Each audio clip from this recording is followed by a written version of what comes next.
एक बार चाणक्य और चंद्रगुप्त दोनों ने घनानंद पर आक्रमण किया।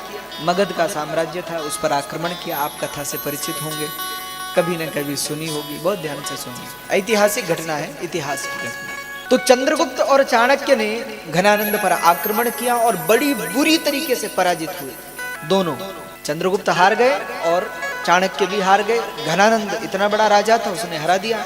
अब चाणक्य और चंद्रगुप्त वेश बदल करके घूमने लगे। क्यों? सेना तो सब समाप्त हो गई। तो अब घनानंद के सैनिक पीछे लग गए। घनानंद ने कहा वो जहां भी मिले उन्हें पकड़ कर लाओ, उनको मृत्यु दंड देंगे, मार डालेंगे, उनको जीवित नहीं छोड़ेंगे। क्यों? क्योंकि शत्रु, रोग और अग्नि को कभी छोटा नहीं समझना चाहिए, मिटा देना चाहिए। अब घनानंद के सैनिक पीछे लग गए और चंद्रगुप्त और चाणक्य वेश बदल करके उसकी नगरी में ही घूमने लगे। लेकिन दोनों मन में विचार करें, हमने इतनी अच्छी योजना बनाई, फिर भी हम हार गए, क्यों? ये प्रश्न चाणक्य के मन को कुरेद रहा था कि ऐसी क्या गलती हो गई कि हमारी पराजय हुई, कोई तो गलती है। कहते हैं एक दिन चाणक्य और चंद्रगुप्त दोनों साधु का वेश बनाकर घूम रहे थे। तो एक घर के बाहर पहुंचे, आवाज लगाई, माते भिक्षाम देहि। तो जैसे ही आवाज लगाई तो सब उस घर से एक माता जी बाहर निकली। अरे महाराज, साधु संत पधारे, आइए आइए। पहले भारत में अतिथियों का सत्कार खूब था, संतों का सत्कार खूब था।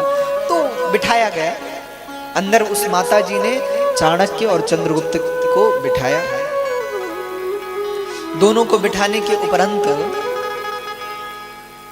माता जी ने कहा, महाराज क्या सेवा करूं आपकी? बोले सेवा तो क्या देवी, हमको भूख लगी है, कुछ प्रसाद पवाइए। तो कुछ प्रसाद पवाइए। तो बोले ठीक है, आपको प्रसाद पवाएंगे। तो आप बैठिए, मैं आपके लिए कुछ लेकर आती हूं। अब बहुत ध्यान से सुनने वाली बात है, बहुत गंभीरता से सुनिए। चाणक्य को चंद्रगुप्त को बिठा दिया। अब माँ को नहीं पता है कि ये दोनों चाणक्य और चंद्रगुप्त हैं। बिठाया और उनको खिचड़ी जो बनी हुई थी, खिचड़ी परोसी। तो उस माँ का एक छोटा सा बेटा था, उसको भी वहीं बिठा दिया। वो रोने लगा कि मुझे भी भूख लगी है, मुझे भी भोजन चाहिए। तो माँ ने महात्माओं से पूछा कि क्या आपके साथ इसे भी भोजन करा दूं? तो महात्माओं ने कहा कि ठीक है, आप इसे भी कराओ। तो बच्चा भी बगल में बैठ गया और उसको भी खिचड़ी परोसी माँ ने। तो खिचड़ी में घी डालते हैं ना, तो माँ ने क्या किया, खिचड़ी के बीच में घी डाल दिया और कहा महाराज शुरू करिए। तो चाणक्य और चंद्रगुप्त जो साधु के वेश में थे, दोनों ने शुरू किया। अब बच्चा था, बच्चा भूखा बहुत था। तो भूख के कारण, जल्दबाजी के कारण उस बच्चे ने क्या किया, बीच से खाना शुरू किया। तो जैसे खिचड़ी के बीच में हाथ डाला तो जल गया।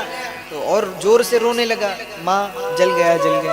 अब ध्यान से सुनिएगा, माँ ने क्या कहा। माँ ने अपने बच्चे को डांटा, गोद में बिठाया और डांट कर कहा, रे तू तो चाणक्य और चंद्रगुप्त की तरह मूर्खता कर रहा है।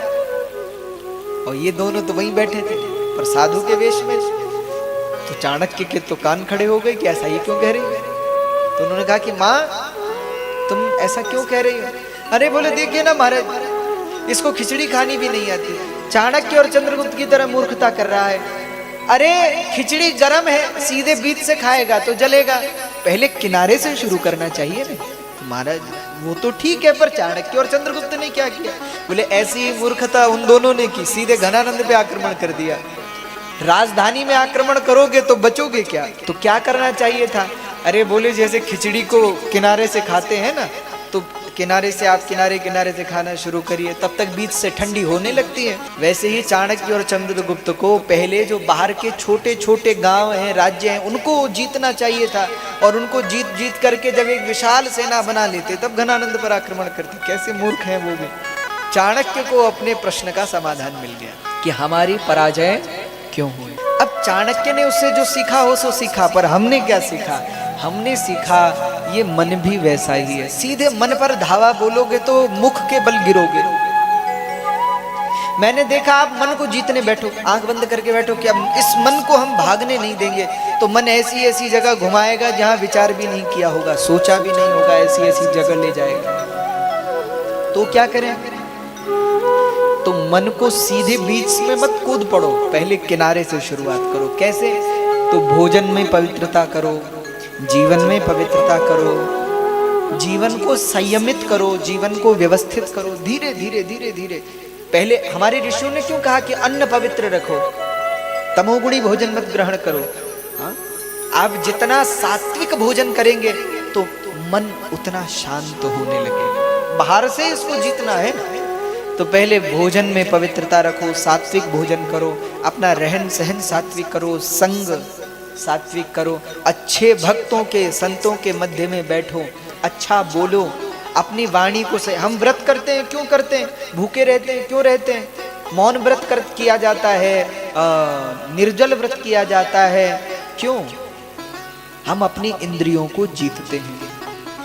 मन तो मध्य में है ना, इंद्रियां उसके बाहर हैं। पहले इंद्रियों को जीतोगे तो मन अपने आप वशीभूत हो जाएगा। हम पहले वाणी को वशीभूत करते हैं कि आज दिन भर हम मौन रहेंगे, बोलेंगे नहीं। वाणी को संयमित करो, फिर अपनी दृष्टि को संयमित किया जाता है। हम जब ध्यान करने बैठते हैं तो आंख नहीं खोलते, क्यों? अपनी दृष्टि को संयमित करते हैं। एकांत में बैठकर ऋषि मुनि ध्यान करते हैं, क्यों? कर्ण को, शब्द को जीतते हैं, हम कुछ सुनेंगे ही नहीं। ऋषि मुनि वनों में रहकर के साधना करते हैं, यानी अपने स्पर्श को पर विजयी होते हैं। और धीरे धीरे धीरे धीरे धीरे धीरे उनके साधन इतने सिद्ध हो जाते हैं कि मन को वश में करना नहीं पड़ता, मन स्वतः वशीभूत हो जाता है, मन स्वतः शांत हो जाता है। इसलिए जब मुझसे कोई कहता है महाराज हम कैसे भी खाएं, कैसे भी रहें, कैसे भी सोएं, कैसे भी बोलें, पर हमारा मन साफ है, तो ऐसा नहीं हो सकता। जिसकी इंद्रियां स्वच्छ होंगी उसका मन भी स्वच्छ होगा। पहले बाहर से इंद्रियों को जीतो, फिर मन वश हो। तो पहला, आप कोई भी सकाम कर्म करो। आप किसी इच्छा से व्रत कर रहे हो, किसी इच्छा से जप कर रहे हो, किसी इच्छा से पाठ कर रहे हो, तो उसकी विधि के अनुरूप करो। मनमुखी होकर नहीं, शास्त्रमुखी होकर करो। और निष्काम के लिए तो कोई अधिक नियम है नहीं। निष्काम तो बस भगवान को भजे, भगवान का स्मरण करे तो भगवान प्रसन्न है। पर सकाम के लिए नियम। तो कई लोगों के बहुत व्रत करने के बाद भी, बहुत जप करने के बाद भी उनको सिद्धि प्राप्त नहीं